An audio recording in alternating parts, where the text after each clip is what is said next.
Hello friends, welcome to my YouTube channel all in one GS by Devendra sir. आज हम लोग पढ़ने जा रहे हैं schedules of Indian constitution. Schedule जो होती हैं अनुसूचियां होती हैं और जो देश के बहुत सारे कामों का बंटवारा बताती हैं कि हर हर अनुसूची में किसी अलग विषय के बारे में बात की जाती है। तो जो पहला शेड्यूल है वो बात करता है, पहली अनुसूची में दी हुई है लिस्ट जो कि हमारे राज्यों के बारे में बताती है और यूनियन टेरिटरीज के बारे में बताती है। हम लोग को मालूम है कि जो हमारे राज्य हैं, यूनियन टेरिटरीज हैं, वो समय समय पर बदलती रहती हैं। तो हमारी जो फर्स्ट शेड्यूल है उसमें भी परिवर्तन कर दिया जाता है। साथ ही साथ जो हमारी सेकेंड शेड्यूल है वहां पे वो बात करता है जो सैलरी एंड इन्वॉल्वमेंट्स की।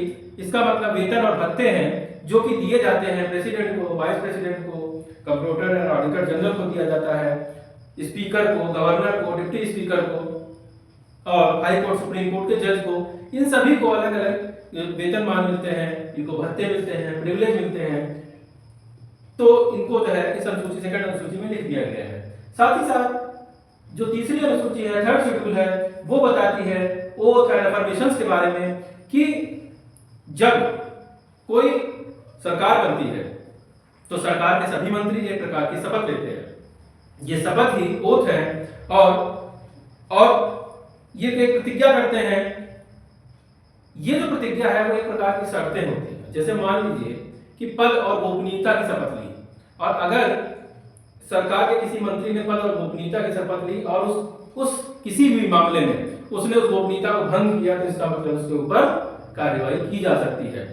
तो ये जो शपथ होती है वो ऐसे ही नहीं है। शपथ जो है एक प्रकार की शर्तें होती हैं जो कि राज्यपाल, राष्ट्रपति और जो महत्वपूर्ण पद हैं, चाहे राज्यसभा के मेंबर हो, लोकसभा के मेंबर हो या एमपी एमएलए हो, ये सभी ओथ एंड परमिशन लेते हैं। और साथ ही साथ मिनिस्टर्स और जज ये सब भी ओथ लेते हैं अपने पद को ग्रहण करते समय।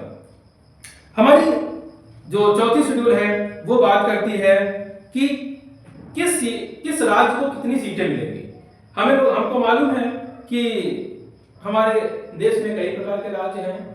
कहीं पर यूपी जैसे बहुत ज्यादा घनी आबादी वाले देश हैं और राज्य हैं। उसी प्रकार से राजस्थान जैसे बड़े बड़े क्षेत्रफल वाले जो है राज्य हैं, स्टेट हैं जिनमें आबादी कम है, या सिक्किम और गोवा जैसे स्टेट्स हैं जिनमें आबादी और क्षेत्रफल उनका बहुत कम है। तो इस तरह से इनमें जो सीट्स हैं उनका एलोकेशन उसी प्रकार से होता है, जहां पर जितनी आबादी होती है उस हिसाब से सीट्स का एलोकेशन किया जाता है। ठीक उसी प्रकार से यूनियन टेरिटरीज में भी सीट्स का एलोकेशन किया जाता है। और अगर कहीं पे भी हेर फेर होता है या कहीं पे सीटें कम ज्यादा होती हैं या आबादी कहीं पे बढ़ती है तो ऐसे मामलों में जो उसको जो है शेड्यूल में ऐड कर दिया जाता है। अगली बात करते हैं वो है फिफ्थ शेड्यूल। और फिफ्थ शेड्यूल जो है शेड्यूल्ड एरिया के एडमिनिस्ट्रेशन के बारे में बात करता है। कुछ एरिया होते हैं जो कि शेड्यूल्ड कर दिए जाते हैं, अनुसूचित कर दिए जाते हैं। तो इसका मतलब है वो संविधान की अनुसूची में लिख दिया गया एरिया है और उसका जो प्रशासन होगा उसका प्रशासन अलग प्रकार से चलेगा और उसके लिए इसमें प्रावधान किया गया है। साथ ही साथ ट्राइबल एरिया आसाम, मेघालय, त्रिपुरा और मिजोरम का जो ट्राइबल एरिया है उसके प्रशासन के बारे में छठवीं शेड्यूल में दिया गया है कि किस प्रकार से वहां पे जो है प्रशासन चलेगा। वहां पे आप बिल्कुल वो जनरल प्रशासन नहीं चला सकते, क्योंकि ट्राइबल्स के साथ समस्या यह है कि ट्राइबल्स का कल्चर अलग है, डिफरेंट है, तो वो अपनी संस्कृति को नहीं छोड़ना चाहते हैं और इस प्रकार से और वो बहुत ज्यादा हस्तक्षेप भी नहीं पसंद करते कि उनकी संस्कृति, उनके कल्चर में कोई बहुत ज्यादा इंटरफियर करे। इसलिए और दूसरी बात है हिली एरिया में रहते हैं, रिमोट एरिया में रहते हैं, अलग तरह का जीवन है वहां पे। तो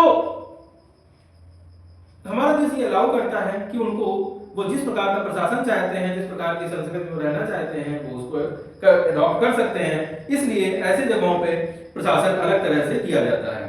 इसके बाद बात करते हैं सातवीं अनुसूची।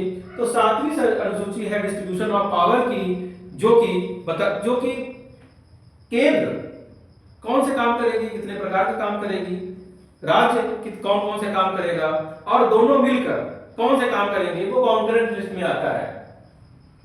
तो डिस्ट्रीब्यूशन ऑफ जो है सबसे ज्यादा जो वर्क अलॉट किए गए हैं वो यूनियन को किए गए हैं और 97 टाइप्स ऑफ वर्क जो है यूनियन को अलॉट किए गए हैं, वहीं पे 66 जो है वो स्टेट लिस्ट में डाले गए हैं और 47 कॉन्करेंट लिस्ट में डाले गए हैं। कॉन्करेंट लिस्ट का मतलब है ऐसा मुद्दा जो कि नया है या जब अनुसूचियां फ्रेम हुई थी उस समय ऐसा मुद्दा नहीं था, फिर वो मुद्दा राष्ट्रीय महत्व का है या क्षेत्रीय महत्व का है, इसके आधार पर डिसाइड किया जाता है कि उस मुद्दे को कौन देखेगा। अगर इस प्रकार का मुद्दा है जिसको दोनों पे देखने की जरूरत है तो ऐसे मुद्दे को कॉन्करेंट लिस्ट में डाल दिया जाता है।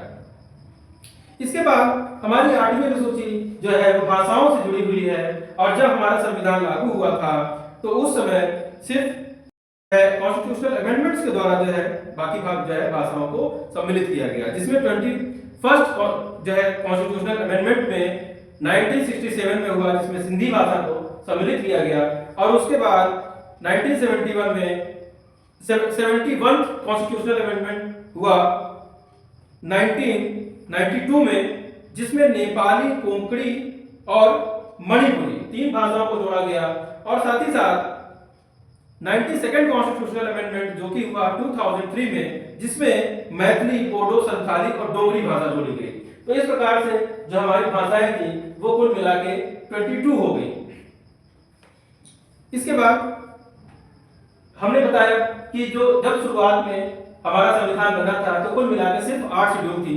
4 शेड्यूल जो हमारी बाद में ऐड की गई हैं, तो 9th शेड्यूल सबसे पहले जो ऐड की गई थी वो 1951 में ऐड की गई और इसमें वो सभी मुद्दे जो कि विशेष हैं, जिसके ऊपर जो है अगर एक बार उनके ऊपर कानून बन गया तो उसको उस मैटर को आप जो है फिर जुडिशियल रिव्यू के लिए नहीं लेके जा सकते, ऐसे सभी मुद्दों को जो है इस लिस्ट में डाल दिया गया है और आर्टिकल 31 भी इसके लिए एलोकेट है।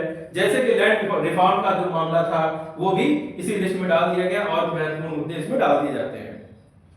साथ ही साथ एंटी डिफेक्शन जो कि हमारी 10th शेड्यूल है, एंटी डिफेक्शन लॉ इंट्रोड्यूस किया गया 52nd कॉन्स्टिट्यूशनल अमेंडमेंट से 1985 में। ये जो अमेंडमेंट है, कभी कभी क्या होता है कि सांसद या विधायक किसी दूसरी पार्टी से चुन के आते हैं, मगर किसी लोभ में आके या किसी दबाव में आकर वो पार्टी छोड़ के दूसरी पार्टी को ज्वाइन कर लेते हैं।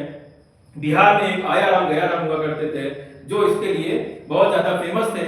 उसके बाद ये माना गया कि एंटी डिफेक्शन के लिए कुछ लॉ बनने चाहिए, तो उस अब ये माना जाता है कि कम से कम 1/3 मेंबर एक साथ जो है किसी पार्टी से टूट कर शिफ्ट होंगे तो उनको लीगल स्टेटस दिया जाएगा, अदरवाइज उनकी जो है उनकी जो सदस्यता है वो रद्द कर दी जाएगी। और भी बहुत सारी चीजें हैं, सिर्फ यही नहीं है, इसके अलावा भी बहुत सारे लॉ हैं जो इसके अंदर बने हुए हैं।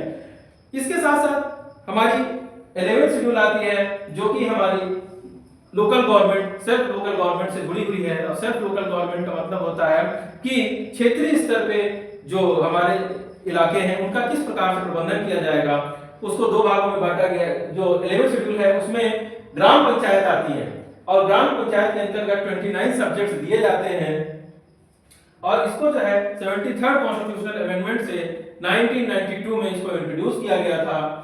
और 12th शेड्यूल जिसके अंदर जिसको कि म्युनिसिपैलिटीज के लिए या लोकल बॉडीज के लिए सिटीज में बनाया गया, उसके अंदर 18 सब्जेक्ट जो है डाले गए और ये हमारा 74th कॉन्स्टिट्यूशनल अमेंडमेंट है जो कि 1992 में आया था। ये बहुत ज्यादा पूछा जाने वाला क्वेश्चन है। ये दोनों जो है शेड्यूल बहुत ज्यादा पूछी जाती है, इसको ध्यान रखेंगे और इस प्रकार से हमारी जो शेड्यूल थी वो समाप्त होगी।